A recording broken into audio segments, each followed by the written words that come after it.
नमस्कार मित्रों, ध्यान यात्रा कार्यक्रम में आप सबका स्वागत है। मित्रों, समय हो गया है आपको ध्यान यात्रा में ले चलने का। आप भी सोच रहे होंगे लगभग बहुत समय हो गया है, तो चलेंगे कब ध्यान यात्रा में? ये तो महाराज श्री की कृपा कब होगी। गूढ़ तत्व न साधु दुरावई, आरत अधिकारी जब पावई। जी हाँ, संत कृपा तब करते हैं जब वो देख लेते हैं कि इसका हृदय कैसा है, ज्ञान की ज्योति जली है नहीं। किसान खेत में बीज तब डालता है जब वो देख लेता है कि वास्तव में उर्वरक खेत हो गया है नहीं, गुड़ाई बुआई सब कुछ हो गई है नहीं। इसलिए आइए चले महाराज श्री से पूछते हैं। जी हाँ, आप तो जानते हैं ना, परमादरणीय परम पूजनीय महामंडलेश्वर महायोगी पायलट बाबा जी महाराज। महाराज श्री प्रणाम। महाराज श्री, बहुत से लोग अब पूछने लगे हैं कि ध्यान यात्रा में चलेंगे कब।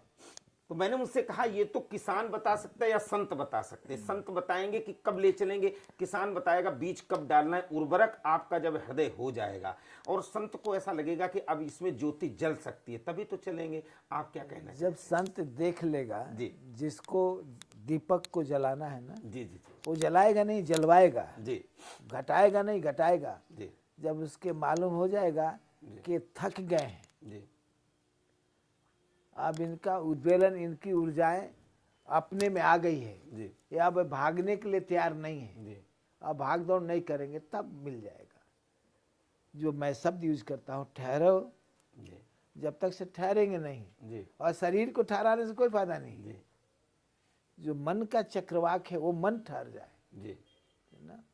जो क्रिया का विभाजन है, जो मंत्रों का चक्रव्यूह में फंसे, वो सब ठहर जाए।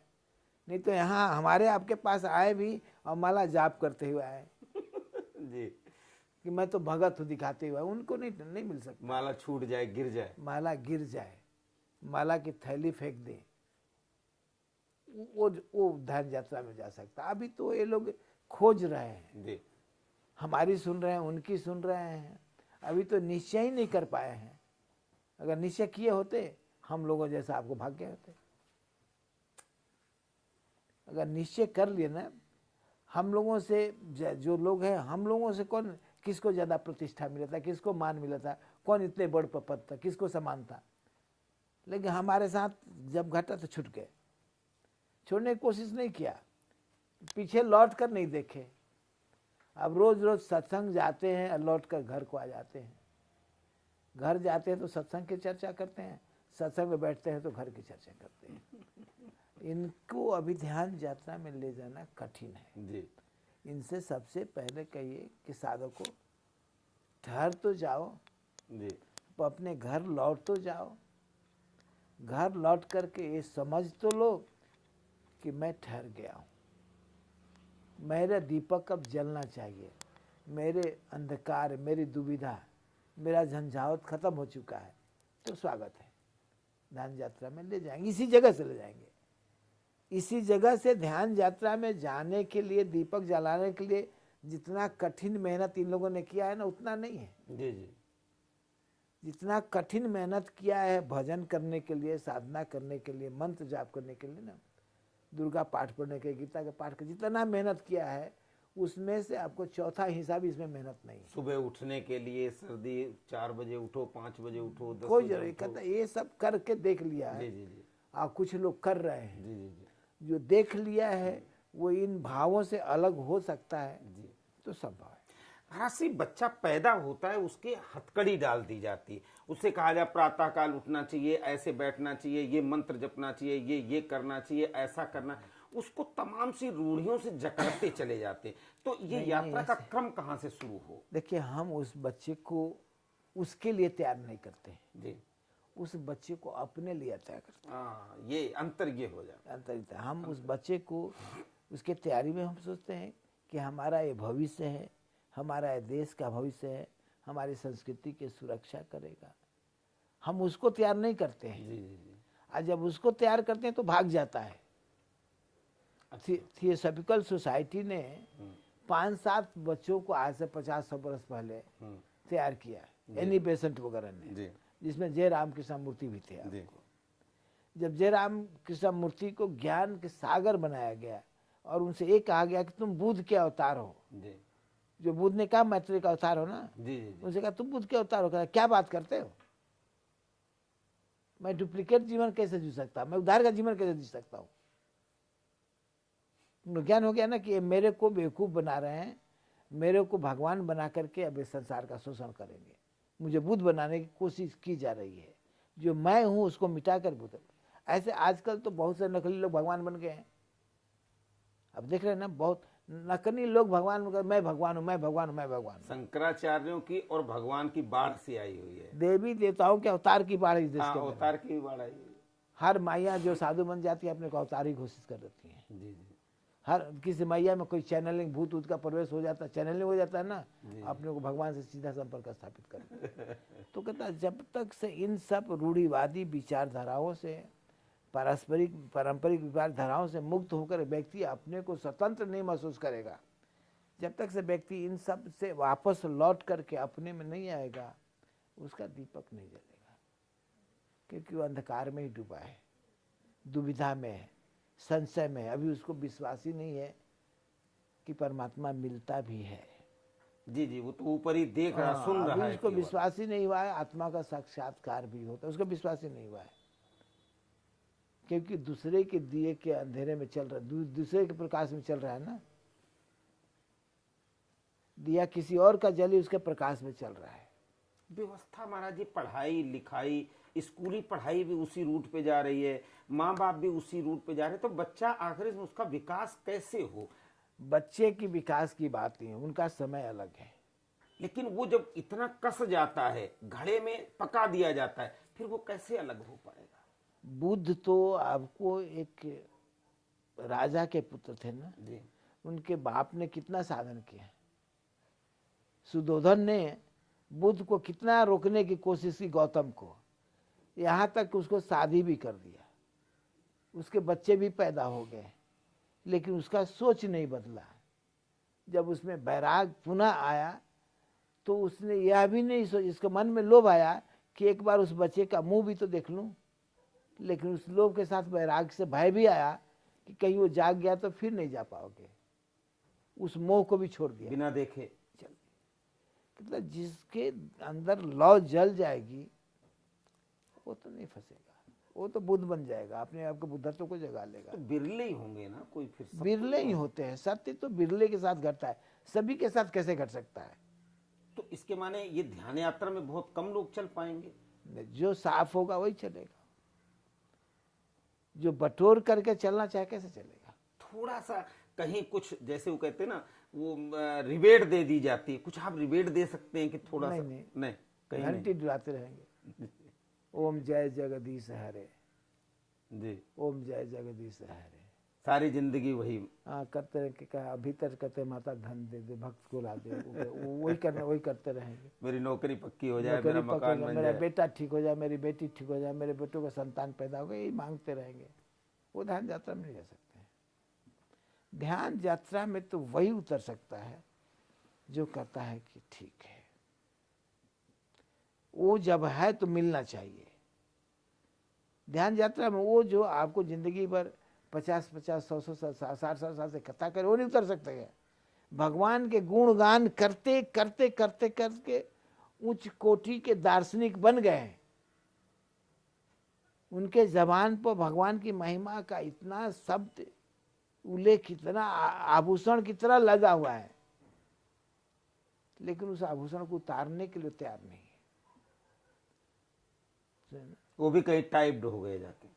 पत्थर की मूर्तियों को आभूषित करने के लिए लाखों लोग लाइन लगा खड़े हैं, तो पुजारी को बैराग कहां से आएगा, वो ध्यान यात्रा पर क्यों जाएगा। कहावत है ना आपको कि एक पादरी से जेसस ने कहा, भाई मैं सचमुच आता हूं, जब मेरी इतनी पूजा हो रही है चर्चों में, मैं आता हूं। तो पादरी ने कहा कि भूल के मत आना। क्यों? कहता आप मेरी दुकान खत्म कर देंगे, मैं आपको कर दूंगा नकली हो, डुप्लीकेट हो। पादरी जो चर्च का प्रीस्ट कहता है मैं कह दूंगा लोगों में कि आप नकली हो, आप असली नहीं हो, तो भी जीसस नहीं माने। किसी चर्च के सामने पेड़ था, वहां आकर खड़े हो गए जहां हजारों लोग आते थे। एक दो आदमी ने कहा कि अरे Jesus Jesus Jesus, Christ Christ आए हुए। पुजारी वो आ गया वहां से, कहा होगी गलती ना, मैं जब तक से नहीं कहूंगा तब तक आप असली नहीं होगे, और फिर मेरी दुकान को बिगाड़ने के लिए तुम क्यों आ गए हो? मेरी दुकान इतना बढ़िया चल रही है, चर्च में लाखों लोग बैठे, मेरी दुकानदारी चल रही है, मैं आपको भगवान बना करके अपनी दुकान को क्यों बिगाड़ूंगा? इससे जाओ। तो कृष्ण जीसस भाग गए, क्या कि हाँ भाई तू अपनी दुकान चलाओ। सारी व्यवस्थाएं ऐसे ही। अगर भगवान रासलीला करते हैं और उस रासलीला में भगवान कृष्ण पहुंच जाए, है ना, क्या मैं कृष्ण हूं, तो रासलीला कराने वाला साधु कहेगा कि अरे नकली है, ये वेशभूषा बदल करके आपको कपड़ा उपड़ा बदल करके रासलीला में से आ गया है। क्योंकि मनुष्य परिस्थितियों से, सिचुएशन से ऐसा जकड़ा हुआ है कि जो असली है वो नकली बन गया, और जो नकली है आपको वो असली बन गया। डेकोरेशन, जिसको प्रचार व्यवस्था, प्रचार जिसको अच्छा प्रचार आता है वो उतने बड़ा बन जाता है कि आपको गधे को घोड़ा बनाकर बेचा जा रहा है, घोड़ा को गधा बना दिया गया है। इसका अंत होगा क्या महाराज? अपने आप अंत होता है, तो जीवन का अंत है, जीवन का अंत है। इसे कौन सी, कितनी वर्ष के आयु है आप? इस देश के अंदर में एक से एक महारथी आए गए, क्या हुआ? राम को जाना पड़ा, कृष्ण को जाना पड़ा, तुलसी को जाना पड़ा, वाल्मीकि को जाना पड़ा, अत्रि पुलस गौतम, वो लोग इतने महान थे। और कुछ लोग ऐसे हैं जो जोगी जन हैं, वो आज भी बैठे हैं हिमालय में, हजारों साल की जिंदगी लेकर बैठे हुए हैं, लेकिन वो बाजार में क्यों नहीं आते? अगर अमर होना है, अमृतत्व, अमृत पुत्र बनना है, तो बाजार में नहीं बन सकते। तो इसके माने हर एक को हिमालय में चला जाना चाहिए? नहीं, बाजार का मतलब हिमालय ने, बाजार को छोड़ने का मतलब हिमालय नहीं होता है, अपने में लौटना है, मनोगत जगत से मुक्त होना। बाजार, आपको मुक्त होने का मतलब ये होता है कि घर बार छोड़कर, माता पिता छोड़ करके, बीवी बाल बच्चे छोड़कर हिमालय चले, ये बड़ी मुझे ये कोई बड़ी बात नहीं है, कोई जा सकता है।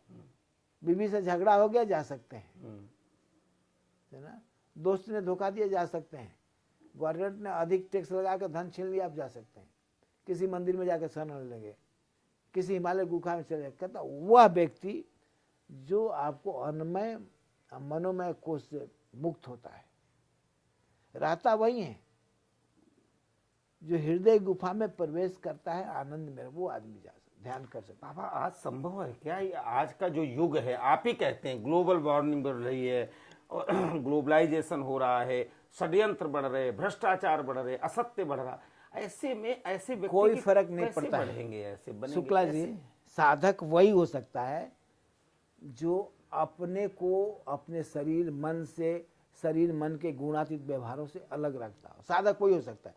कथाकार वही हो सकता है उच्च कोटि का, जो कथा कहता है लेकिन उसको मालूम है कि मैं भगवान के बारे में कह रहा हूं, भगवान के नहीं मिला रहा हूं।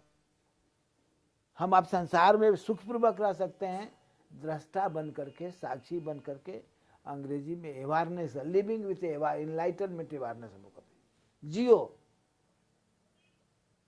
लेकिन दृष्टा बनकर जियो, साक्षी बनकर तुम हो।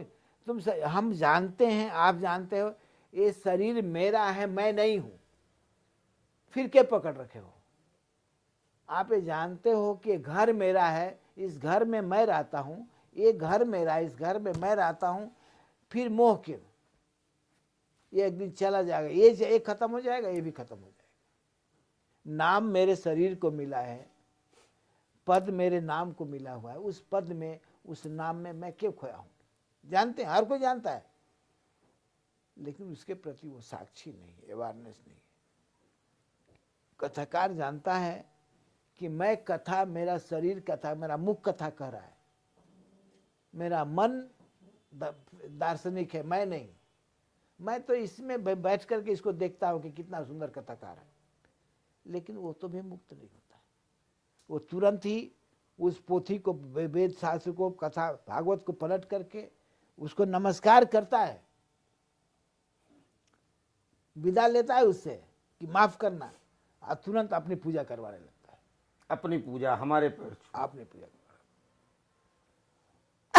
मनुष्य भटका है किसी की आड़ ले रहा है अहंकार का, अहंकार की पुष्टि में, इसलिए सुख नहीं है, शांति नहीं, आनंद नहीं, क्योंकि मनुष्य खो गया है, गुल गया है, मिल गया है, व्यवस्था का, ऑर्गेनाइजेशन का दास बन गया है। लोग उसको चला रहे हैं, वो नहीं चल रहा है।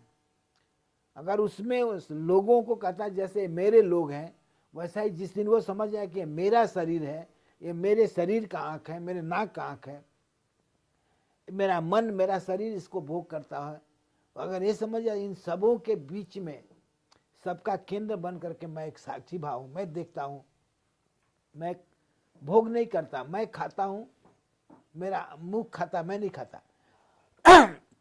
अगर इस दृष्टिकोण से रहने लगे तो वो ध्यान यात्रा में जा सकता है, तो मुश्किल है। महाराज श्री, कोई रास्ता छोटा भी हो सकता है, ध्यान यात्रा का लंबा यात्रा है, कोई छोटा यात्रा जो आम आदमी की बात कर रहा हूं, पैसे वालों की बात नहीं कर रहा, आम आदमी जिस पे चल सके। आम आदमी पहले तो छोटी रास्ता है जी जो आदमी के अंदर में ये भाव हो जाए कि मैं मुक्त भाव से जीना चाहता हूँ, जी जी मैं अपने अंदर की मनुष्यता को देवत्व में बदलना चाहता हूँ। जी जी उसको ये मालूम हो जाए परिवर्तन मेरे में होना चाहिए, जी जी मुझे बदलाव होना चाहिए, मुझे मांगना नहीं है, जी मुझे रिसेप्टिक बनना है, मुझे स्वीकार करने वाला बनना है, मेरे को नमन करना है, मुझे नमन को नहीं लेना है। जी जी जी वो व्यक्ति आपको स्वाभाविक कुछ भी नहीं करना पड़ेगा उसको। जी जिस दिन व्यक्ति निश्चय कर ले कि बदलना मुझे है, ध्यान मेरे अंदर गुजरेगा, जी जी जी उतरेगा, उसके लिए मुझे तैयारी करना है, तो शारीरिक मानसिक रूप में अगर वो तैयारी कर लेगा, विचार का धनी बन जाएगा, किसी क्रियाओं से बदल सकता है। वहाँ गुरु की कृपा होती है, वहाँ गुरु कृपा। वहाँ अनुग्रह होता है। जी अगर व्यक्ति तैयार है तो एक क्षण में मिलेगा। जी जी जी इसलिए उस अवस्था को जागृत करने के सभी संत लोग कर रहे हैं, सभी संत लोग अपने आश्रम मठ मंदिर में बुला रहे हैं, लेकिन हम लोग बुलाते नहीं, हम लोग कहते हैं कि तुम आ जाओगे, जी तुम कोशिश नहीं करोगे, तुम्हारी प्रेरणा तुम्हें खींच कर उस अवस्था को अगर प्राप्त करना, तुम आ जाओगे। तुम कोशिश करोगे तो तुम्हारा मन हो जाएगा, और तुम चल पड़ोगे तो तुम्हारा मन नहीं होगा। इतना अंतर है। कोशिश करना, प्रयास करना मन हो जाता है, और होने देना, घट देना आपको मन नहीं होता है। मतलब पात्र बनना पड़ेगा आपको। जी हाँ, जरूर। तभी गुरु कृपा होगी, तभी ध्यान यात्रा में जा सकते हैं। रिसेप्टिक बहुत पावरफुल होता है। जी गुरु तभी आता है आपको जब वो स्वीकार करने के लिए तैयार होता है। तो गुरु की कृपा तो बरसने को तैयार है, लेकिन आपको पात्र बनना, सुपात्र बनना पड़ेगा। महाराज श्री ने अंत में आपको थोड़ी सी निजात दी होगी, शायद आप लोगों को लगा होगा, लेकिन इसे बहुत ज्यादा बड़ी बात नहीं समझना। महाराज श्री ने एक छोटा रास्ता बताया कि आप तैयार जब होगे, गुरु की कृपा होगी, आपको वरदान मिलेगा, आपको आशीर्वाद मिलेगा, आपको रास्ता दिखाई पड़ेगा, लेकिन फिर भी चलना तुम्हें ही पड़ेगा। उसके लिए तैयारी, क्या क्या तैयारी करनी पड़ेगी और किस प्रकार से तैयारी करनी पड़ेगी ध्यान यात्रा में चलने के लिए, मित्रों जुड़े रहें हमारे साथ। अभी आपको बहुत कुछ मिलेगा। ध्यान यात्रा में जाने के लिए तैयारियां क्या क्या हैं, क्या क्या कारण होंगे, क्या क्या ले जाना है, क्या क्या छोड़ना है, ये सब बातें अभी आपको पता लगेंगी। धन्यवाद, नमस्कार।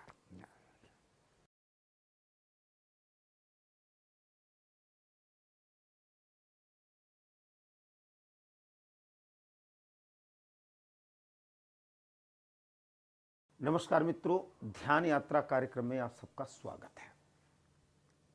मित्रों, संत और विद्वान,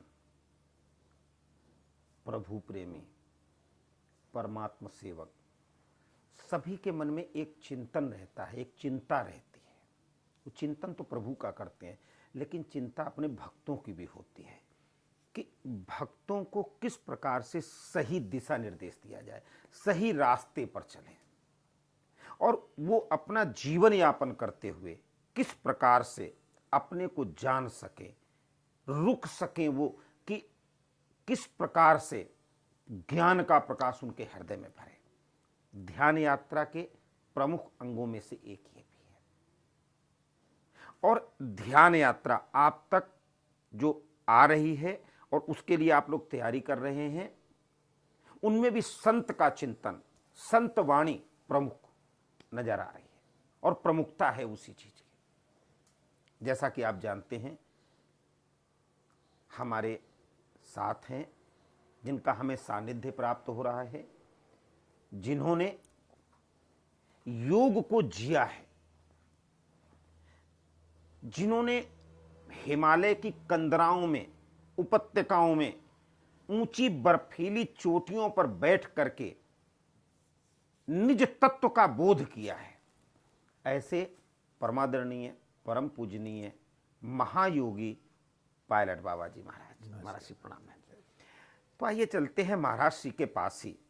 महाराज श्री, योग और निज को जानना, निज तत्व को जानना, अपने को जानना, ठहरना, जो कि आप प्रमुखता से कहते हैं और सबको सचेत करते हैं कि ये जो तमाम सी वैयक्तिक प्रतिस्पर्धाएं हैं, तमाम सी जंजीरें हैं, तमाम सी दीवारें हैं, इनको तोड़ना पड़ेगा, इनको अलग करना पड़ेगा, तब निज तत्व का बोध होगा। तो ये निज तत्व, आत्म तत्व, आत्मविश्वास, संकल्प शक्ति, इसको जागृत करने के लिए कुछ और सूत्र बताएं आप। प्रभु, सभी प्रभु भक्तों को, प्रेमियों को मेरा साहित्य नमस्कार। हर मनुष्य का लक्ष्य उसका अपना जीवन का सत्य है। हर व्यक्ति उस सत्य के माध्यम से परमात्म तत्व को, आत्म तत्व को पाना चाहते हैं, जो विश्वातीत है, जो ब्रह्म है, जो आनंदमय है, जो सच्चित आनंद है। अब व्यक्ति के अंदर में ये सारी चीजें छिपी हुई है। गुण विशेष बनकर, गुणातीत बनकर, गुण विहीन बनकर व्यक्ति वहां तक पहुंच सकता है। गुणातीत जब बनना चाहता है, गुण विशेष जब बनना चाहता है, तो उसमें उसको गॉड रूप रखना पड़ता है, केंद्रीय, ऑब्जेक्टिव नहीं सब्जेक्टिव बनकर जाना पड़ेगा। और गुण विहीन, सबसे सहज मार्ग है गुण विहीन होना। अगर वो चाहता है ईश्वर का दर्शन करना, प्रभु का साक्षात्कार करना, तो व्यक्ति को गुण विहीन होना पड़ेगा। गुण विहीन होने पर के पहले वह व्यक्ति यह समझे कि वह सामाजिक जीवन जी रहा है, असामाजिक जीवन जी रहा है। इस जीवन जीने में क्या उसमें ये क्षमता है कि परंपराओं, मर्यादाओं को तोड़कर आगे जा सके। एक चीज हमेशा याद रखिएगा प्रभु, कि जो व्यक्ति मर्यादाओं के सीमा रेखा में रहेगा, वो सत्य को आत्मसात नहीं कर सकता, वो प्रभु को दर्शन नहीं कर सकता, उसको आत्म साक्षात्कार नहीं हो सकता है, क्योंकि वो रीति रिवाज परंपराओं का दास बनकर रह जाता है। जिस व्यक्ति में अक्षमता है कि सीमा के उस पार जा सकता हो, मर्यादाओं के सीमा को क्रॉस करके उस पार जा सकता है, वो व्यक्ति सत्य को जान सकता है, सत्य का अनुभव कर सकता है, साक्षात्कार कर सकता है। दुर्भाग्य की बात है कि सारा समाज इसी के पालन में लगा हुआ है, इसी के पालन में लगा हुआ है, मर्यादाओं के साथ जीने में लगा। जी, क्योंकि हमें घुट्टी पिलाई जाती है कि जीवन मर्यादित होना चाहिए, मर्यादाओं का पालन करना चाहिए। नहीं, इसी पर धर्म टिका है, धर्म इसी पर टिका है, इसी पर टिका तो है। हमारी यात्रा धर्म से आगे की है। हमारी आपकी यात्रा, हम आप जो बातें कर रहे हैं जी, धर्म तो मन की एक व्यवस्थित अरेंजमेंट है जी, धर्म तो मन की बनाई हुई के फर्केशन है। जैसे मन ने साइंस को खोजा, उसी तरह मन ने धर्म को भी खोजा है। जब उसके साइंस से फ्रस्ट्रेशन मिला है, खोज करते करते जब इसमें तनाव आया, तो उसने आराम करने के लिए धर्म को खोजा। क्या आराम एक ऐसी व्यवस्था है जहाँ मनुष्य तन मन से आराम करता है। धार्मिक व्यवस्थाएं आराम की है, धार्मिक व्यवस्था में कर्म का महत्व नहीं है। तो इसलिए आदमी जब आराम की अवस्था में जाता है तो आनंद भोगता है, आनंद में परमात्मा रहते हैं। सहज मार्ग से जरा कुछ आनंद में परमात्मा रहता है, आनंद में परमात्मा रहता है, वही सच्चिदानंद है। तो उस आनंद, लोग कहते तो हमें तो आनंद आ रहा है, भोजन कर रहे हैं, बड़ा आनंद आ गया, तो उसमें भी भगवान है क्या? अनुभूति है, इशारा है कि आनंद की किसी चीज से कांटेक्ट हो गया है, वो व्यक्ति आनंद में उतर सकता है। शारीरिक मानसिक जितने भोगों में जो आनंद की अनुभूति होती है, इसका मतलब उसको ग्लिम्स कहते हैं। We have been given a glimpse to make a feel the realize करे कि ये चीज़ प्रगाढ़ता में है, ये समुद्र की तरह आपके भीतर में है, उसका एक छोटा सा झटका आपको मिल गया। उसके आगे वो चलना चाहिए उसके। हाँ, उस आदमी में परिवर्तन लाने के लिए, उस आदमी को उस रास्ते पर ले जाने के लिए आ गया। तो उस रास्ते पे आगे बढ़ने के लिए वहां कोई आगे कोई प्रकाश तो चाहिए ना, क्योंकि आप कह रहे हैं ना अंधकार है ये सब, तो अंधकार से वो प्रकाश की किरण कहाँ से पैदा होगी? ऐसा होगा आपको, अंधकार प्रकाश तो हमेशा है जी अंधकार नहीं होता तो प्रकाश की पहचान नहीं होती, जी। और प्रकाश नहीं होता तो अंधकार की पहचान नहीं होती। इसलिए मन में मन की मलिनता तो है ही। मन की मलिनताओं ने हमारे आप से गलत कर्म कराते हैं। अगर मन पवित्र होता है तो हम आप कर्म के बहुत ऊंचे होते हैं, तो हमारा संस्कार बहुत ऊंचा होता है। इसलिए हमारे कर्मों में कुछ ऐसा समावेश था जिसके कारण हम आप यहाँ हैं, और उसमें भी हमने धार्मिक पथ चुना, तो हमारे संस्कारों में इतना बलवानपन था कि हम धार्मिक पथ पर चल सकते हैं। उसी तरह संसारिक लोगों का भी है। कर्म की महत्व तो हर जगह है, और कर्म की महत्व नहीं है तो फिर। आपने अभी कहा था महाराज श्री कि मन ही सब, मन एवं मनुष्याणाम कारणम बंध मोक्ष। हाँ जी। मन उबरने नहीं देता, तो फिर मन पवित्र कैसे हो जाएगा? मन की एक आयाम है जी। मन की सक्रियताओं के साथ मिल करके, मन को आकर्षित कर करके, मन के साथ रह करके उससे आपको उसके बारे में जाना सकता है। वो जितना मन जानता है उसके बारे में जाना जा सकता है। मन एक शक्तिशाली एटम की ताकत रखता है, और मन के अंदर में सब कुछ है। मन एटॉमिक फ्यूजन कर सकता है, मन एटॉमिक संघात कर सकता है, मन एटॉमिक आघात कर सकता है, मन से एटॉमिक संप्रेषण कर सकता है। मैंने मन ही ने सब कुछ जाना है, खोजा है, भोगा है। अब मन ये चाहता है कि हमें यहाँ नहीं वहाँ रहना है, तो मन कर लेगा, मन उसको कमजोर कर देगा, डरा कर उस जगह से भगा सकता है, फिर मन ही सब रह जाएगा। मन एक ऐसा फंडामेंटल सत्य है जहाँ मनुष्य पहुँच कर खो जाता है। तो उसमें कैसे खोने से बचा जाए? सारी प्रक्रिया तो इस पे टिकी हुई है। प्रक्रियाओं का तो होता है प्रभु, देखिए ऐसा ना, कुछ तो यौगिक प्रक्रिया है, प्राण को अपान में मिलाना, अपान को प्राण में मिलाना, या प्राण अपान को एक संग करके उदान में आहुति करना है। ये यौगिक प्रक्रियाएं हैं कि हम किस तरह से अपने प्राण को अंतर्मुखी करें और उसको किस तरह से अरे अपान को ऊर्ध्व गति करें। ये प्राणायाम के माध्यम से दोनों जब एक हो जाते हैं तो किस तरह से इनको उठा करके उदान वायु जो है कंधे पर है ना, उदान वायु से मिला है, जिससे मिल जाने से हमारा शरीर जमीन को छोड़ देगा, और सामंजस्य स्थापित करने से वो आदमी वो जगह आसमान में उड़ने लगेगा। कि सिंपली प्राण को अपान में मिलाइए, और जब भी वो मिलता है उस वक्त अपने गुरुत्वाकर्षण को मैंने अपान वायु को सिद्ध कर लीजिए। आप जहाँ चाहे यहाँ बैठे रहेंगे, दूसरा शरीर हरिद्वार में नहा करके आ जाएगा। तो उसका फल मिलेगा क्या? क्यों नहीं मिलेगा? वो तो है, उसका जीवन है, उसका जीवन वो है, फल मिलेगा। उसी के कारण जीवन फलित होता है, उसी के कारण जीवन का भोग होता है, और उसी के कारण जीवन का प्रारंभिक रूप होता है। तो मिलेगा क्यों? तो मिलेगा। बाबा, एक व्यक्ति प्रातःकाल उठता है, दिन भर मजदूरी करता है, सायंकाल भोजन करके सो जाता है। वो नहीं सोच पाता है कि हमें किस प्रकार से स्वर्ग मिले, मुक्ति मिले, मोक्ष मिले, क्या मिले हमारा, क्योंकि वो कहता है ये हमारी नियति बनी हुई है। उसके साथ नहीं घट सकता, उसके साथ नहीं। जिसके साथ अवेयरनेस नहीं है ना, वो कुछ भी हो नहीं कर सकता। तो क्या उसको मुक्ति और स्वर्ग और जो ये सब चीजें पूर्ण नहीं कुछ नहीं प्राप्त होगा? उसके अंदर ये अवेयरनेस नहीं है, ये साक्षीपन उसके अंदर नहीं है कि मैं कौन हूँ, कहाँ से आया हूँ। उसकी ये सोच नहीं, इसलिए फ्री है। लेकिन वो कहीं न कहीं जाकर के अपने माता पिता को प्रणाम करता है, गुरुजनों को प्रणाम करता है, मत्था टेकता है, उसके मन में श्रद्धा कूट कूट के भरी है। गंगा स्नान करने जाता है तो वो केवल गंगा मैया को समर्पित होकर के स्नान करता है। कुछ लोग मेला देखने जाते हैं, कुछ लोग जाते हैं कि चलो जी गंगा में स्नान करते हैं, एक रस्म रिवाज पूरी हो जाए, कुछ कहते हैं चलो मेरे पाप कट जाएंगे। लेकिन वो आम व्यक्ति जब जाता है तो बिल्कुल समर्पित हो जाता है कि हे माँ गंगा, में आपके दर्शन करके मुझे आत्मविश्वास संकल्प, तो उसकी पूर्ति के लिए क्या उसको भी कुछ न कुछ मिलेगा ना? शुक्ला जी, जीवन एक बहाव है जी, नदी की तरह। नदी जब बहती है तो किसी किनारे की ओर जाए, जी, उस भूमि को उपजाऊ बनाती है। जी जी जी। और जब उसके बहाव में उद्वेलित बना जाता है तो काट छाट कर देती है। लेकिन नदी लौटती नहीं है, नदी पीछे नहीं लौटती है, चलती आ गई है, बहती रहती है, उस बहाव के अंदर में अपने बराबर होता रहता है। उसका काम है देना, उसका काम है बहाना। इसलिए जिंदगी का अर्थ है जहाँ से प्रारंभ हुआ है बह चला है, ये बहता चलेगा अपने डेस्टिनी की ओर।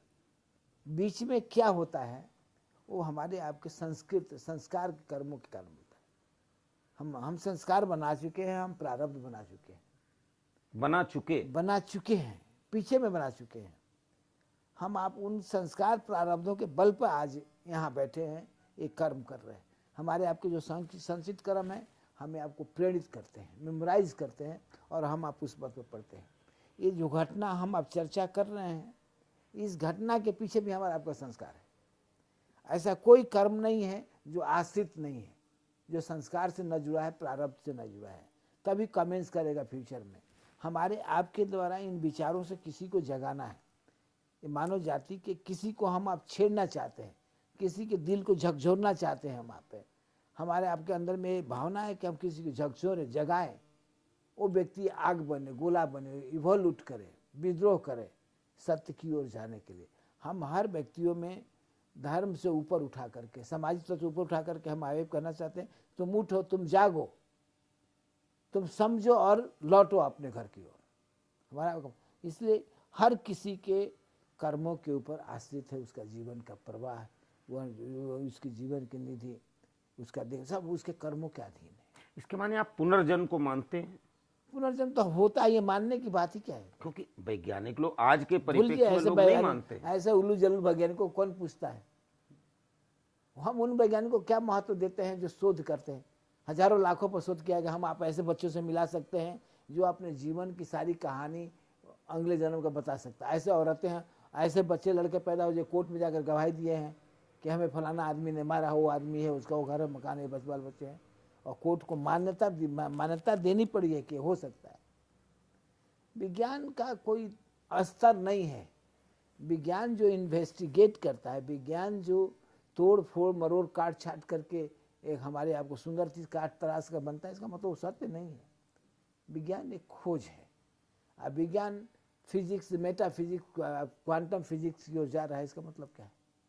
वो भी तल में जाना चाहता है। तो विज्ञान जो कहता है, कल विज्ञान कहा कि Friday Delhi will be freezing, नहीं फ्रीज किया ना, कहता है कि विज्ञान उल जलूल बक देता है। आज हो गया। उसका कहा था मानव जाति को डराना है। धर्म और विज्ञान दोनों काम में मानव जाति को डरा करके अपना काम सिद्ध करना। विज्ञान चलो हम बात करते हैं, एक साधारण से विज्ञान की बात करते हैं। आपको डायनासोर किसने 1 करोड़ 200 करोड़ वर्ष किसने देखा है?